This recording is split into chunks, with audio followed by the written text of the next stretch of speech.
Good morning बच्चों। मैं doctor Lakshmi Tiwari, Hindi विभाग, मरवारी कॉलेज, रांची। बच्चों, मैंने पिछले क्लासेस में आप लोगों को तुलसीदास द्वारा रचित राम लक्ष्मण परशुराम संवाद पढ़ाई थी और उसके बाद का पाठ है कवि देव का सवैया और कवित, जिसको कि मैंने पहले पढ़ा चुकी हूँ, आप लोगों को भी याद होगा। और उसके बाद है फिर जयशंकर प्रसाद की कविता आत्मकथ्य, उस पर आज हम लोग चर्चा करेंगे। तो यह आत्मकथ्य शीर्षक कविता जो कि जयशंकर प्रसाद द्वारा रचित है, यह शीर्षक कवि जयशंकर प्रसाद ने अपने जीवन की व्यथा कथा का मार्मिक वर्णन किया है। इसमें अपनी व्यथा का वर्णन किया है। इसमें उन्होंने अत्यंत भावात्मक शब्दों में अपनी पीड़ा को व्यक्त किया है। प्रेमचंद के संपादन में हंस का एक आत्मकथा विशेषांक निकालना तय हुआ था, जो कि जयशंकर प्रसाद जी से उनके मित्रों ने भी आत्मकथा लिखने का आग्रह किया। तब प्रसाद जी असहमत थे। इसी असहमति के तर्क से कविता आत्मकथ्य का जन्म हुआ। यह कविता पहली बार 1932 में हंस के आत्मकथा विशेषांक में प्रकाशित हुई थी।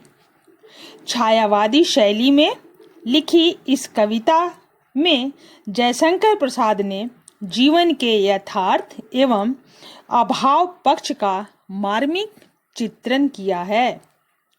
अपने मनोभावों को अभिव्यक्त करने के लिए ललित, सुंदर एवं नवीन शब्दों का बिंबों का प्रयोग किया है।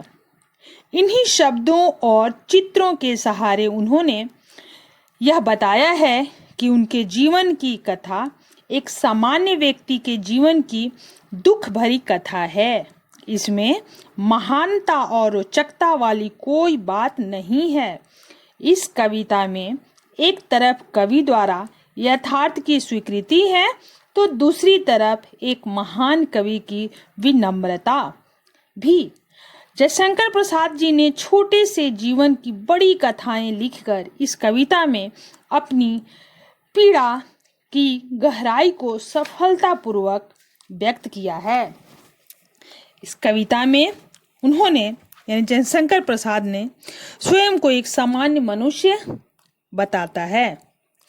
उसका जीवन दुर्बलताओं, विफलताओं, भूलों और कष्टों भरा है। अपने अपनों से उसने धोखा खाया है। इसके बाद भी उसने भोलापन और सरलता का त्याग नहीं किया है। यदि वह आत्मकथा लिखता है तो उसे यह सारी बातें भी लिखनी होंगी, जिसे पढ़कर उसकी सरलता का मजाक उड़ाया जाएगा। उसके अपनों के अपनेपन की पोल खुलेगी। अपने प्रेम के मधुर क्षणों को वह स्वयं तक ही सीमित रखना चाहता है, इसलिए वह अपनी बातों को बताने की बजाय दूसरों की सुनना पसंद करता है। इस आत्मकथ्य जो कविता है उसमें कवि का भाव यही है। और उसके बाद हम लोग देखेंगे अगले क्लासेस में। धन्यवाद।